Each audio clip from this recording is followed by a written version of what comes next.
Hola a todos. Bueno, como os prometí en clase, vamos a ver a través de este vídeo y un poco con este PowerPoint la generación del 27. Aunque en clase os expliqué un poquito este movimiento, sí que me gustaría ahondar más en él y ver algunos poemas. Así que vamos a empezar. Bueno, como sabéis y os expliqué en clase, la generación del 27 es un momento de esplendor alcanzado por algunos poetas. ¿Qué poetas tenemos aquí en este caso o qué poetas vamos a estudiar? En primer lugar, Federico García Lorca, Rafael Alberti, Luis Cernuda, Gerardo Diego, Pedro Salinas, Damaso Alonso, Vicente Aleixandre y Jorge Guillén. Si queréis ahondar más en su vida y en su biografía, que os lo aconsejo, tenéis el otro documento que también lo tenéis colgado, así que podéis echarle un vistazo un poco a su vida y a su obra. Bueno, vamos a empezar un poquito para referirnos, aunque ya os lo he comentado en clase, pero os lo vuelvo a recordar, por qué se llamó la generación del 27 a este grupo de poetas.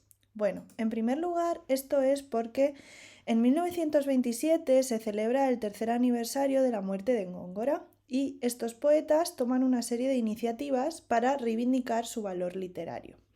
Pero antes de eso, antes de esa unión o esa reunión, tenían algunos aspectos en común. ¿Cuáles son estos aspectos? Pues vamos a verlo.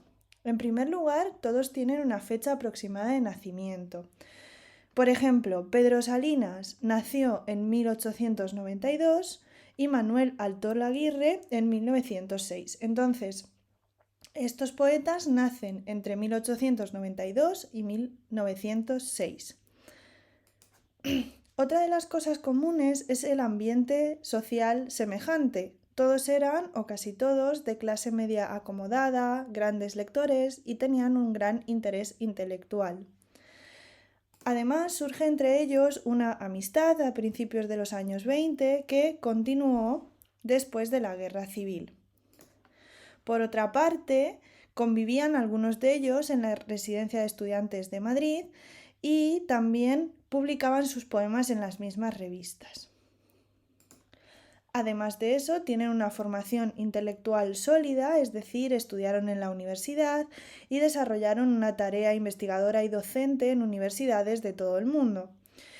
Y por último, todos ellos son abiertos, son liberales y son progresistas. De hecho, casi todos defendieron la Segunda República. Por eso, después de la Guerra Civil, muchos, o casi todos, se tuvieron que exiliar. Por otra parte, otra de las cosas importantes de esta generación es la mezcla entre tradición y vanguardia, una mezcla que se considera admirable en sus poemas. ¿Por qué? Porque integra algunos elementos de la tradición y la vanguardia. ¿Cuáles son esos elementos? Lo primero, la admiración y el conocimiento de los clásicos, como Manrique, Garcilaso, Góngora, San Juan de la Cruz, pero también el neorromanticismo. Van a tomar como referencia un autor romántico como lo es Bécquer y un autor modernista como lo es Rubén Darío. Pero también les interesa, por supuesto, la poesía contemporánea o lo que se estaba haciendo en ese momento. Además, emplean las formas métricas clásicas como los sonetos, los romances y las décimas, pero también el verso libre. Combinan, por lo tanto, la poesía popular y la poesía intelectual. ¿Quién va a tomar como referencia la poesía popular? Pues vamos a tener ejemplos como los de Lorca, los de Alberti o Gerardo Diego. Sin embargo, tomarán como referencia la poesía intelectual Salinas, Guillén o Vicente Aleixandre. Por lo tanto, todo esto, toda esta mezcla de tradición y vanguardia va a dar lugar a un equilibrio impresionante que es lo que va a destacar en sus poemas. Por otra parte, todos estos poetas también tuvieron una trayectoria literaria común. Por lo tanto, van a tener tres etapas. Una etapa de poesía pura o que se considera de poesía pura hasta 1929 y aquí van a tener una influencia de la vanguardia europea. Van a rechazar los temas humanos, se suprime lo anecdótico y lo emotivo, y el poema va a ser un artefacto elaborado con conocimiento y precisión. Pero además de eso, la metáfora y la imagen van a desempeñar un papel esencial. Y por otra parte, van a tener influencia por Juan Ramón Jiménez y una admiración por Góngora. Todo esto va a dar lugar a una poesía más hermética, difícil, fría, abstracta o humanizada, o deshumanizada, perdón. Ya lo veremos más adelante porque vamos a ahondar bastante en cada una de las etapas. La segunda etapa se va a llamar surrealismo o rehumanización y esta etapa va a abarcar desde 1929 hasta 1936. Entonces, las manifestaciones del surrealismo, en primer lugar, presentan varias diferencias con respecto a las europeas. En primer lugar, no existió un grupo organizado como en el surrealismo europeo y la escritura automática se practicó muy poco. ¿A qué se le da importancia? Al mundo onírico, es decir, al mundo de los sueños. Por lo tanto, el lenguaje va a ser sorprendente, pero al mismo tiempo va a estar muy calculado y muy controlado. La poesía se interesa de nuevo por los conflictos humanos y se critica el mundo exterior, por lo tanto vamos aquí a la rehumanización. Todo lo que se había hecho anteriormente, es decir, no darle importancia a lo humano, ahora se le vuelve a dar importancia a lo humano. Y por último, la tercera etapa, la de la guerra civil o el exilio. Bueno, como ya sabéis y os expliqué en clase, el inicio de la guerra civil afectó muchísimo a todos los poetas del 27. Por ejemplo, Federico García Lorca fue asesinado al mes siguiente y la mayoría de ellos se tuvieron que marchar al exilio. Por lo tanto, el horror que habían vivido, por supuesto, va a dejar huella en sus obras, ¿vale? Que cada vez serán más humanas. Y se va a apostar más por el humanismo. También el tono va a ser mucho más angustiado y se va a cargar de tonos existenciales. ¿Qué va a hacer eso? Pues que se produzca una nostalgia y un desarraigo, ¿no?, de la patria. Nostalgia por un lado y desarraigo después por otro, de la patria en la que habían vivido. Entonces, tras el desconcierto y el dolor por el conflicto de la guerra civil y el destierro a alguno de ellos, los poetas poco a poco van a recuperar su voz antigua o la van a modificar en función de las nuevas circunstancias. Y al final, en la vejez, la soledad, la nostalgia, van a ir teniendo en los poemas matices diversos. Bien, vamos a la cuarta parte y vamos a hablar de las sin sombrero. ¿Qué son las mujeres del 27? Bueno, se va a conocer con esta denominación a un grupo de mujeres que en las décadas de los años 20, los años 30, van a desafiar las normas sociales de la época, por lo tanto ocuparon un espacio propio en el mundo artístico, en el mundo social, en el político y en el cultural, ¿vale? ¿De dónde viene este nombre? Pues bueno, esto es muy interesante y es que algunos de los autores del 27 y también algunas de las mujeres de las sin sombrero, ¿no?, tuvieron una anécdota y es que, a ver, Lorca, Dalí, Maruja Mayo y otros decidieron quitarse el sombrero en público en la Puerta del Sol de Madrid, ¿vale? ¿Qué simbolizaba eso? Pues simbolizaba liberarse de los prejuicios y por este gesto fueron insultados por la gente que pasaba por la Puerta del Sol, ¿no? Por lo tanto, todas estas mujeres dieron muestra de un gran talento y mantuvieron estrechas relaciones con algunos miembros de la generación del 27, aunque, por supuesto, durante el franquismo este movimiento fue silenciado, ¿no? Y no ha sido hasta hace poco cuando se les empezó a dar importancia. ¿A quién vamos a tener aquí? Pues a muchas autoras, por supuesto, pero vamos a destacar algunas de ellas. En primer lugar, Concha Méndez, que fue escritora y poeta, Tenemos también a María Zambrano, que fue filósofa, María Teresa León, que fue la primera doctora en Filosofía y Letras española, Josefina de la Torre, que fue actriz, poeta y escritora. Tenéis más nombres, si queréis echarle un vistazo en el libro, hay una página del libro donde viene un apartado para ellas y podéis investigar y podéis leer un poquito sobre su vida y sobre su obra. Bueno, después de las sin sombrero vamos a continuar con dos etapas fundamentales en la poesía de la generación del 27.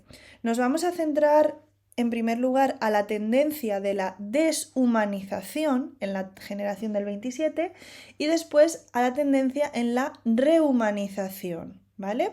Es decir, la parte de la deshumanización va a estar más pegada a la vanguardia y la parte de la rehumanización va a estar más pegada a esa mezcla de tradición y vanguardia.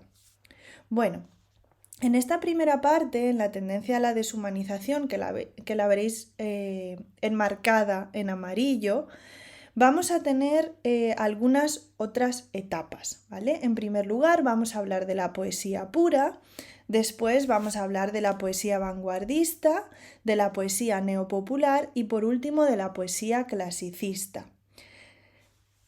Sin embargo, en la tendencia a la rehumanización vamos a hablar de otras etapas, de la poesía surrealista, de la poesía neorromántica, de la poesía social y después tendremos la última etapa, que es la etapa de posguerra, ¿vale? Como os digo, la tendencia a la deshumanización os aparecerá arriba en amarillo y la tendencia a la rehumanización os aparecerá arriba en verde. Así que vamos a ir viéndolo poco a poco, vamos a ir viendo los poetas que van a destacar en cada tipo de poesía y vamos a intentar leer algún ejemplo, ¿vale? Bien, vamos a empezar con la tendencia a la deshumanización y vamos con la poesía pura. Bueno, el iniciador de la poesía pura, si lo recordáis, en España fue Juan Ramón Jiménez, ¿vale? Cuando hablamos del novecentismo ya estuvimos bastante tiempo hablando de Juan Ramón Jiménez y de su obra y de su importancia en la poesía pura. Pues Juan Ramón Jiménez va a tener una gran influencia en Pedro Salinas y en Jorge Guillén, ¿vale? ¿Por qué se caracteriza esta poesía pura? En primer lugar, porque va a buscar la realidad esencial, la realidad inmutable, esa que se esconde tras las apariencias, ¿vale? Así que se va a eliminar por completo lo descriptivo, lo anecdótico y el lenguaje poético va a estar depurado y despojado de los elementos retóricos, ¿vale? Recordad, esto se parece muchísimo a la poesía pura de Juan Ramón Jiménez que hemos visto en clase. Por lo tanto, va a predominar el verso corto y la palabra exacta. No hay adornos, no está lo retórico dentro de la poesía, está lo esencial, la poesía pura, ¿vale?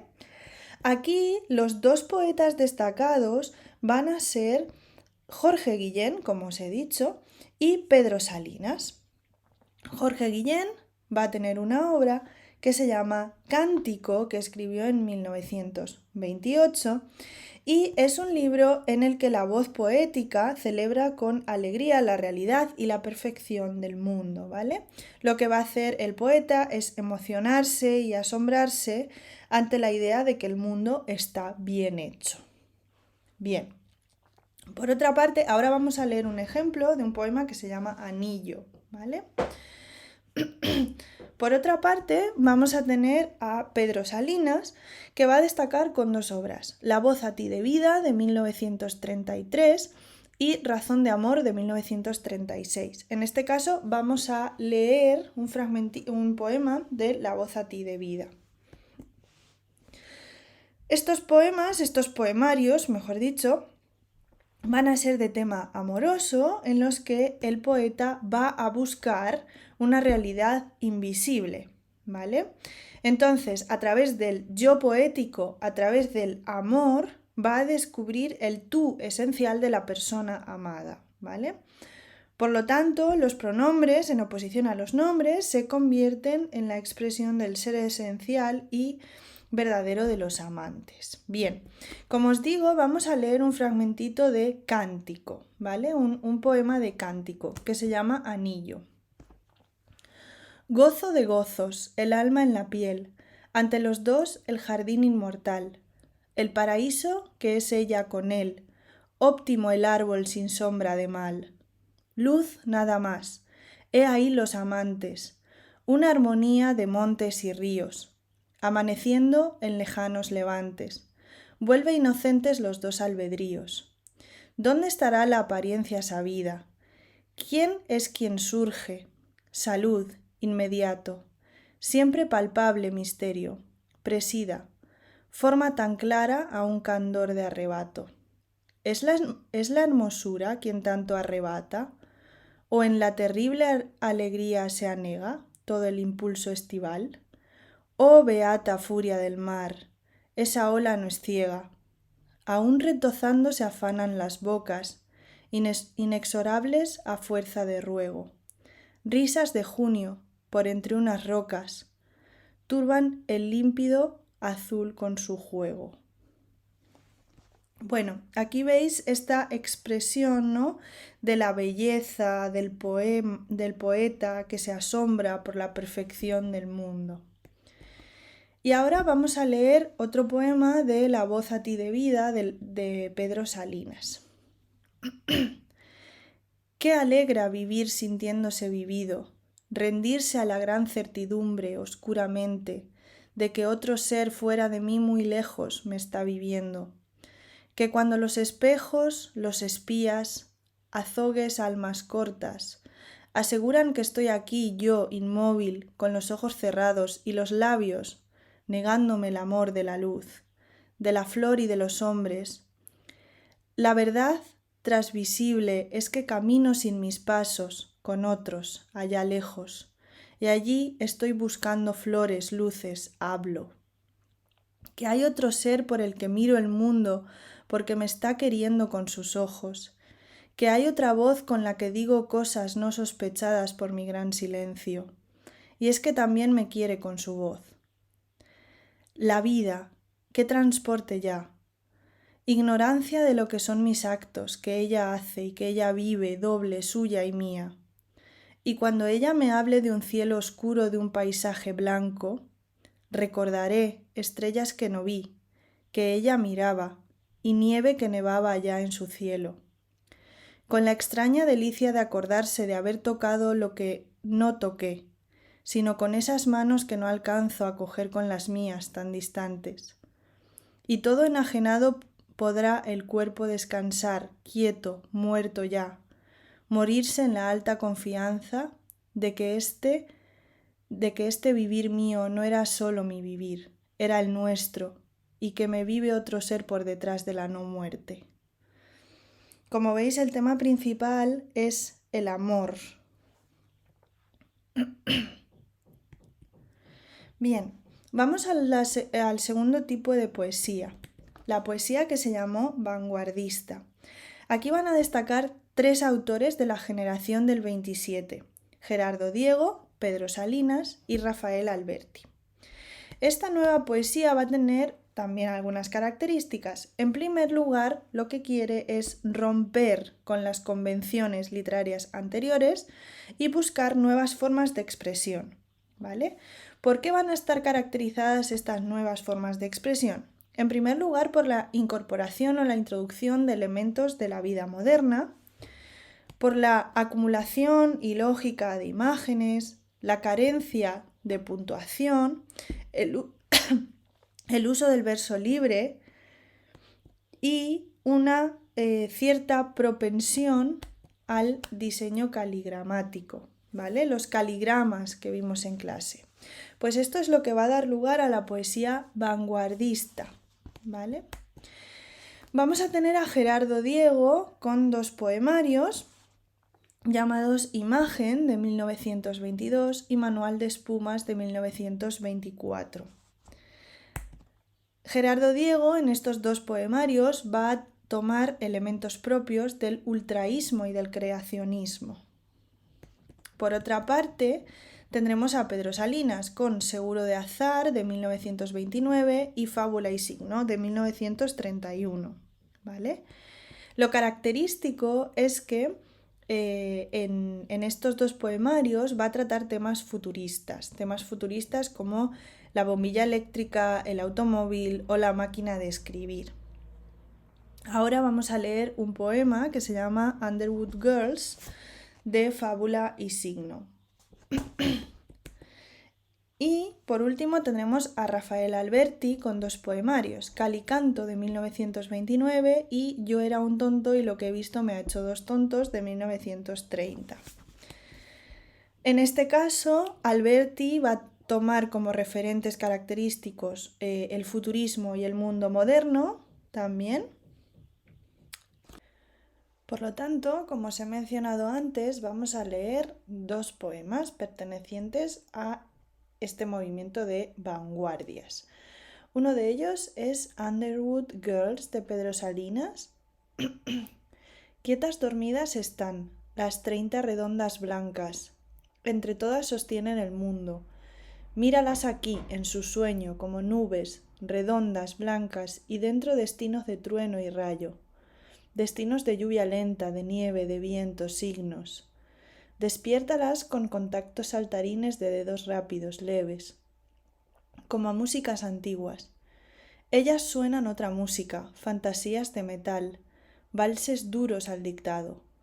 Que se alcen desde siglos todas iguales, distintas como las olas del mar, y una gran alma secreta. Que se crean que es la carta, la fórmula como siempre, tú alócate bien los dedos, y las raptas y las lanzas a las 30 eternas ninfas contra el gran mundo vacío, blanco en blanco. Por fin a la hazaña pura, sin palabras, sin sentido, S, Z, J, I. Como veis, este poema tiene una influencia clara de esos elementos modernos que hemos dicho que incorpora. En este caso es la máquina de escribir. Por otra parte, vamos a leer el poema Guía Estival del Paraíso de Rafael Alberti. Hotel de Dios, pulsado por los trenes y buques. Parque al sur, ventiladores. Automóvil al mar y los andenes. San Rafael plumado, a la cantina, chofer de los colgantes corredores. Por un sorbete lleva sin propina. Al bar de los arcángeles, de lino, las cofias de las frentes y las alas, de sidra y plumas de limón y vino. Por una estrella de metal las olas satinan el marfil de las escalas áureas, de las veloces pianolas.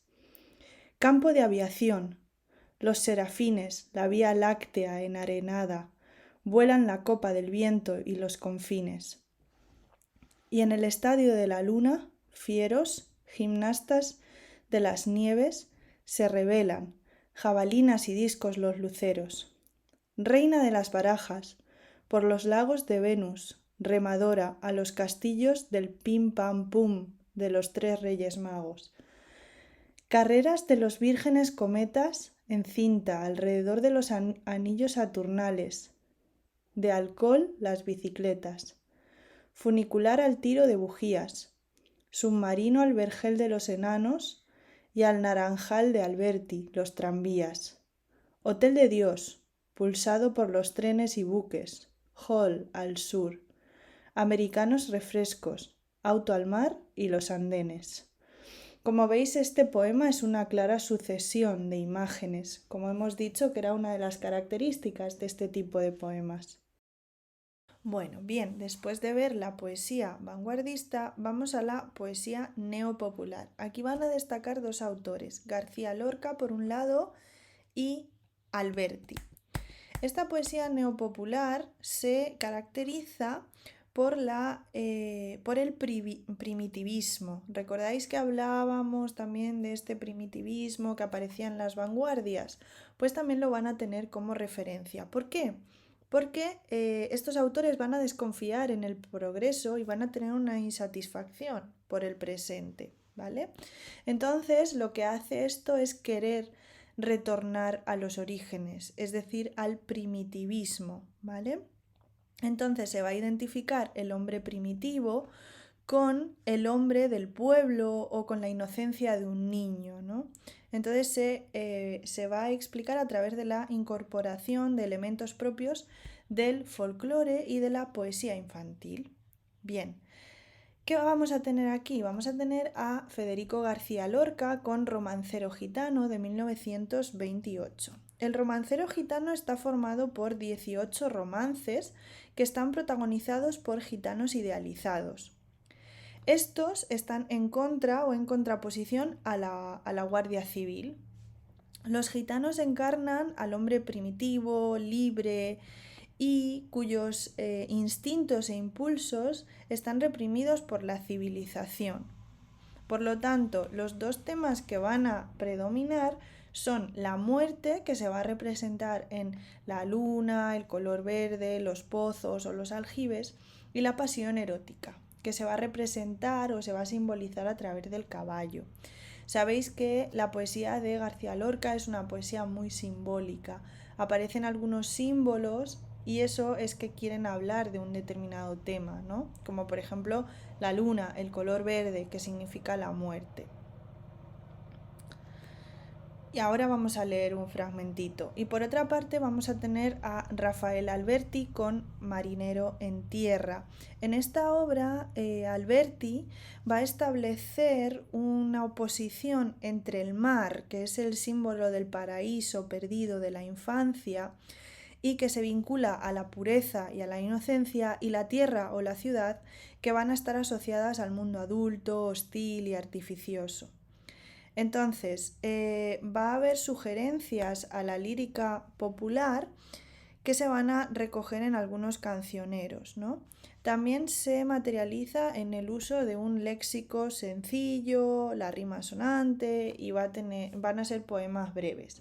Vamos a leer en primer lugar, un fragmento de Romancero Gitano de Federico García Lorca. Se llama Muerte de Antoñito el Camborio.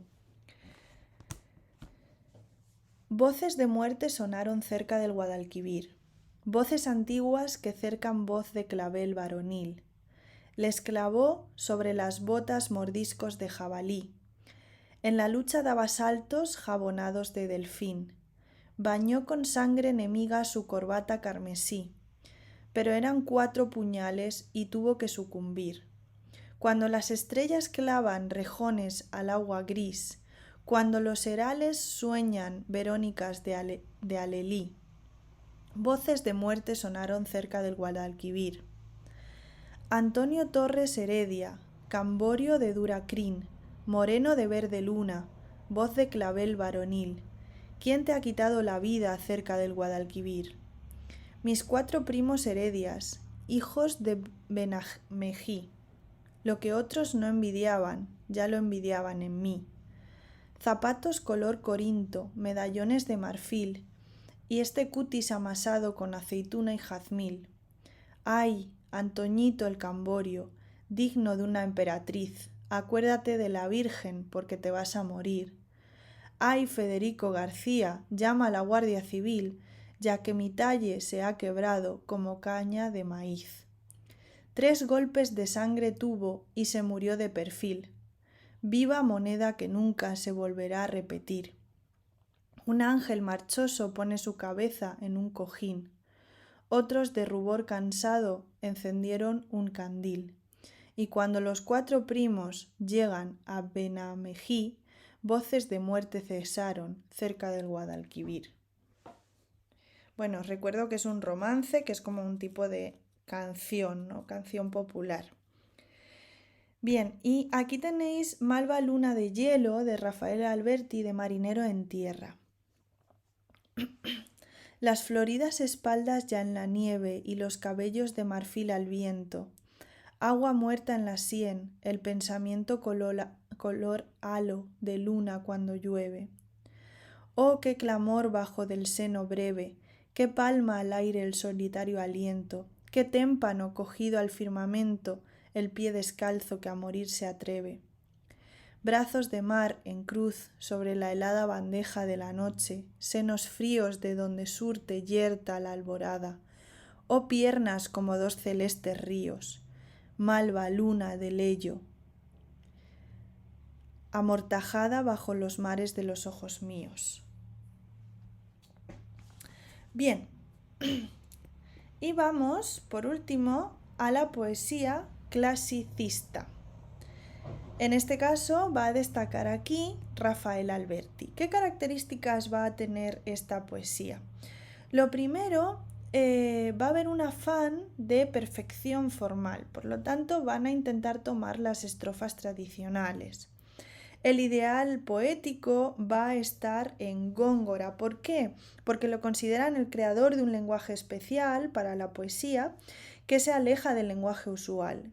Y es una especie de subcódigo artístico acompañado de metáforas, ¿vale? Entonces, además, como os he dicho, lo consideraban el creador de ese lenguaje especial. ¿Con qué poemario va a destacar Alberti aquí de nuevo? Con Cal y Canto. Ya hemos visto anteriormente un poema de Cal y Canto. Van a predominar los sonetos y los tercetos. Va a buscar un lenguaje poético personal, por lo tanto, la sintaxis y el vocabulario van a remitir a la tradición clásica. Y por último, vamos a ir a esa segunda etapa, que es la tendencia a la rehumanización. Bueno, como sabéis, a partir de 1929, la influencia del surrealismo va a traer consigo una recuperación de los conflictos humanos y una vinculación a los acontecimientos exteriores que se va a materializar en tres tendencias: en el surrealismo, en el neorromanticismo y en la poesía social. Por lo tanto, vamos a ver primero esa poesía surrealista, ¿por qué se caracterizaba? Bueno, como sabéis, la poesía surrealista va a intentar construir o hacer una construcción irracional y lógica que se base en relaciones insólitas, ¿vale? Se va a utilizar o se va a usar la imagen surrealista, que se va a alejar, por cierto, de las relaciones directas con la realidad. Entonces, el poema se convierte en algo sugerente que hay que leer desde una perspectiva alejada de la lógica de la realidad. El mundo de los sueños va a ser el germen de la poesía y se va a emplear sobre todo el verso libre. ¿Qué dos autores van a destacar aquí? De nuevo, Federico García Lorca con Poeta en Nueva York y Rafael Alberti con Sobre los Ángeles. Lorca en Poeta en Nueva York nos va a dar una visión de la ciudad norteamericana, Nueva York, a la que viajó en 1929, pero esa visión va a ser completamente deshumanizada. Entonces, va a aparecer aquí la sociedad moderna, el maquinismo, el capitalismo que aplasta la libertad del individuo. Esos van a ser los temas más destacados. Esta obra se divide en 10 partes, las 8 primeras tratan de su impresión de la ciudad y las 2 últimas del viaje de regreso. Y Lorca en esta obra va a atacar abiertamente una sociedad que no le gusta. Otro tema que va a destacar en la obra son los negros, que se van a ver como un grupo social con el que se solidariza Lorca. También va a aparecer la guerra, el ser humano como depredador, la degradación de la naturaleza y la muerte, y también las preocupaciones como la homosexualidad o la religiosidad. Ahora vamos a leer un poema.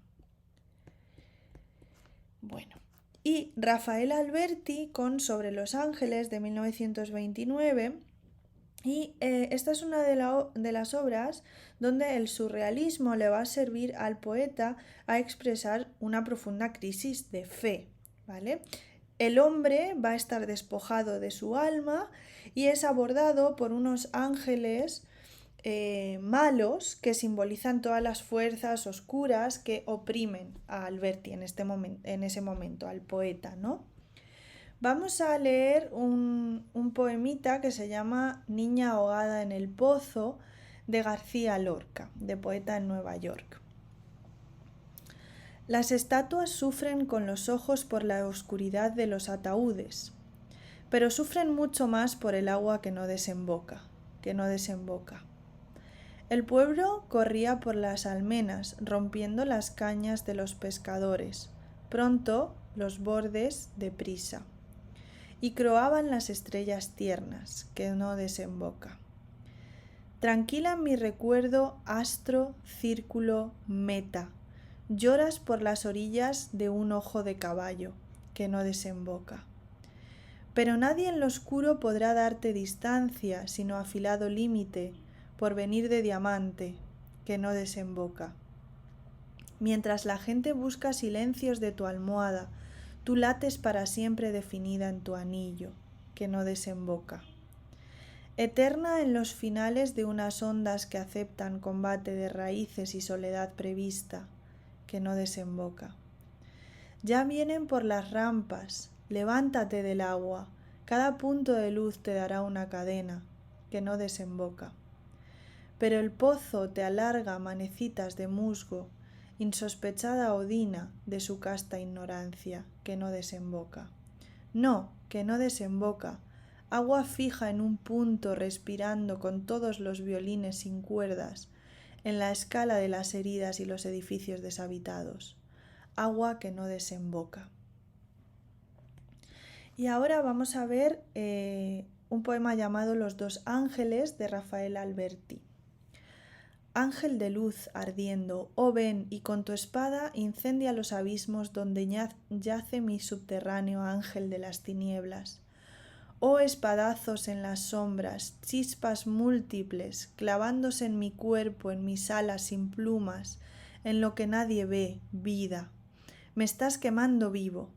Vuela ya de mí, oscuro luzbel, de las canteras sin auroras, de los pozos sin agua, de las cimas sin sueño, ya carbón del espíritu, sol, luna.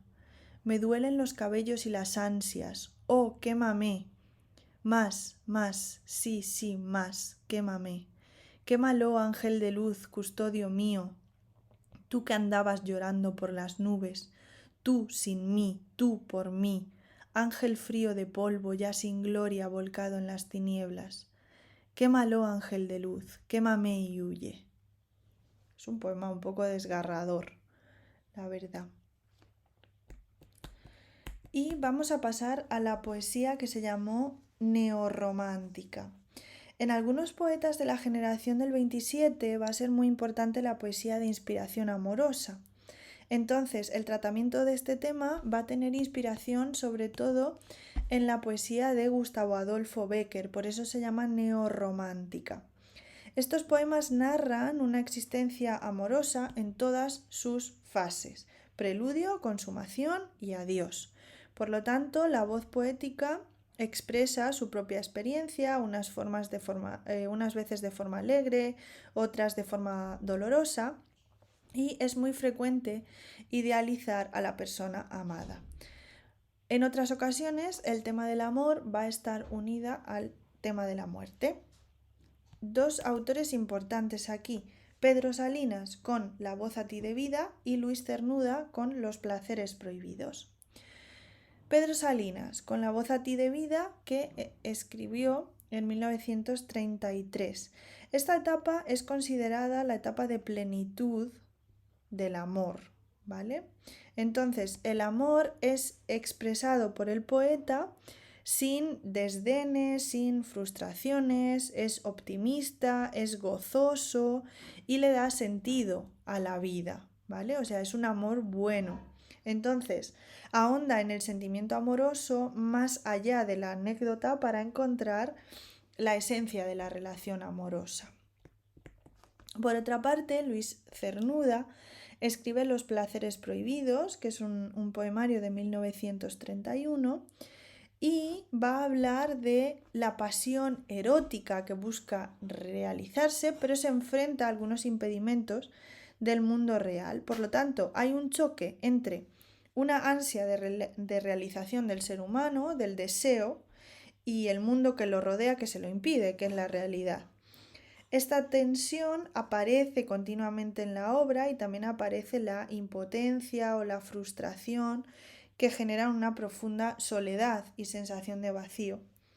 Es importante comentar que Luis Cernuda siempre se consideró marginado debido a su inclinación homosexual.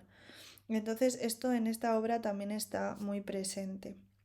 Está escrita, Los placeres prohibidos, está escrita, perdón, en versos libres y versículos y muestra a un poeta rebelde, enfrentado al mundo, a sus leyes, a sus códigos y proclama una condición solitaria, altiva y libre que escoge el amor prohibido. Y esto es lo que vamos a leer, un poema de los placeres prohibidos. Se llama No decía palabras. No decía palabras, acercaba tan solo un cuerpo interrogante, porque ignoraba que el deseo es una pregunta, cuya respuesta no existe, una hoja cuya rama no existe, un mundo cuyo cielo no existe. La angustia se abre paso entre los huesos, remonta por las venas hasta abrirse en la piel. Surtidores de sueño, hechos de carne en interrogación vuelta a las nubes. Un roce al paso, una mirada fugaz entre las sombras, bastan para que el cuerpo se abra en dos. Ávido de recibir en sí mismo otro cuerpo que sueñe. Mitad y mitad, sueño y sueño, carne y carne. Iguales en figura, iguales en amor, iguales en deseo. Aunque solo sea una esperanza, porque el deseo es pregunta cuya respuesta nadie sabe. Y vamos a esta última etapa de la rehumanización, porque también vamos a tener la etapa de posguerra, pero podríamos dejarla fuera de la tendencia a la rehumanización. Vamos ahora a la poesía social. Bueno, al estallar la guerra civil en julio de 1936, todos los poetas de la generación del 27, excepto Gerardo Diego, van a tomar partido por la República.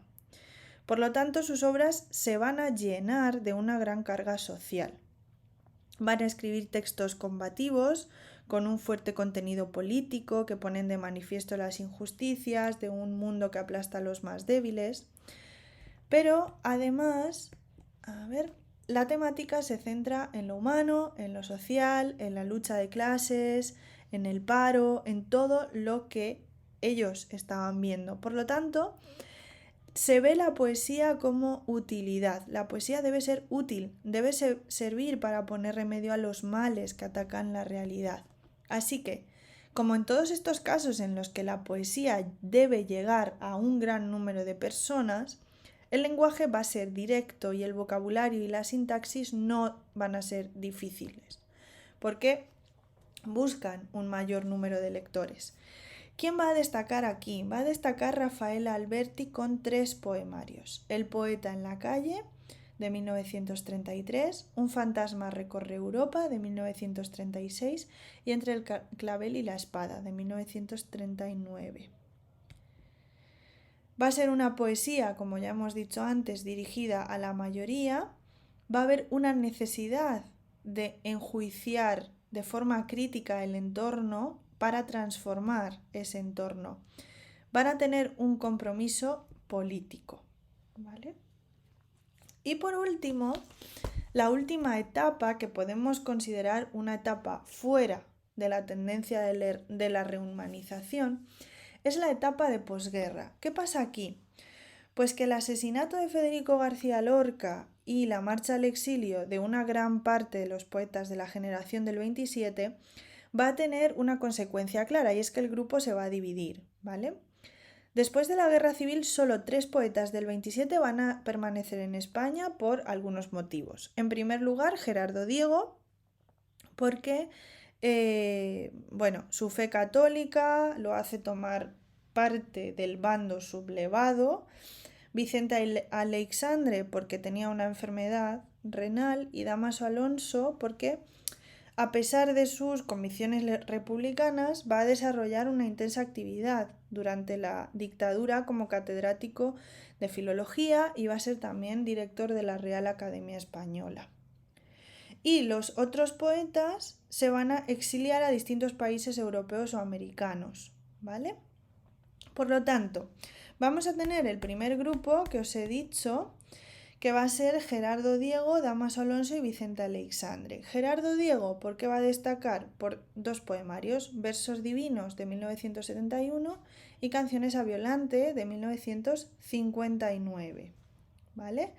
Gerardo Diego fue desde 1939 hasta su jubilación catedrático en literatura en el Instituto Beatriz Galindo de Madrid y destaca su poesía religiosa como Versos Divinos, pero también su poesía amorosa como Canciones a Violante. Entonces aquí tampoco hay una carga crítica o algo así. Sin embargo, sí la va a haber en Dámaso Alonso con Hijos de la Ira en 1944 y con Vicente Aleixandre con Sombra del Paraíso. Las dos obras van a considerarse el punto de partida de una poesía que se llamó poesía desarraigada. ¿Vale? Vamos a leer un poema de Hijos de la Ira de Dámaso Alonso, ahora después. Y por último, como os he dicho, vamos a tener a esos poetas que sí se van a exiliar, van a irse fuera de España. Entonces, en sus obras, el tema fundamental va a ser el tratamiento de España desde diferentes ópticas, desde diferentes puntos de vista.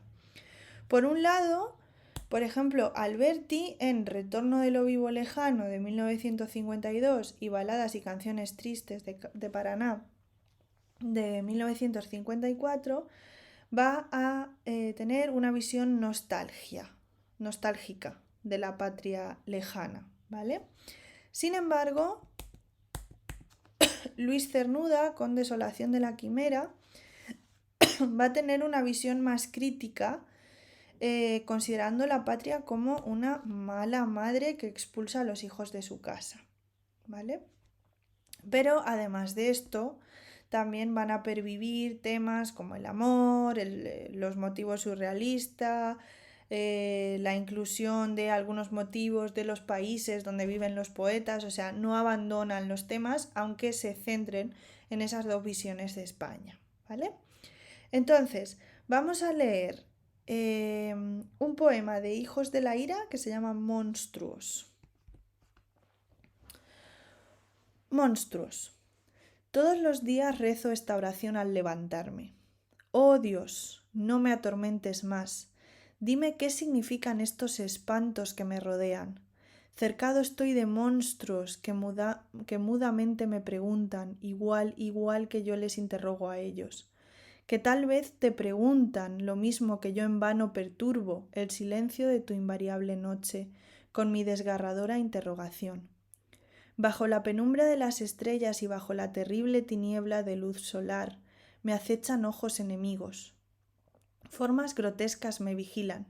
Colores hirientes, lazos me están tendiendo. Son monstruos, estoy cercado de monstruos. No me devoran, devoran mi reposo anhelado. Me hacen ser una angustia que se desarrolla a sí misma. Me hacen hombre, monstruo entre monstruos. No, ninguno tan horrible como este Dámaso frenético, como este amarillo cien pies que hacia a ti clama, con todos sus tentáculos enloquecidos, como esta bestia inmediata, transfundida en una angustia fluyente. No, ninguno tan monstruoso como esta alimaña que brama hacia ti, como esta desgarrada incógnita que ahora te increpa con gemidos articulados, que ahora te dice: oh Dios, no me atormentes más, dime qué significan estos monstruos que me rodean y este espanto íntimo que hacia ti gime en la noche. Y ya está, con esto terminamos la generación del 27. Gracias por escucharme y que tengáis un buen curso y mucha suerte.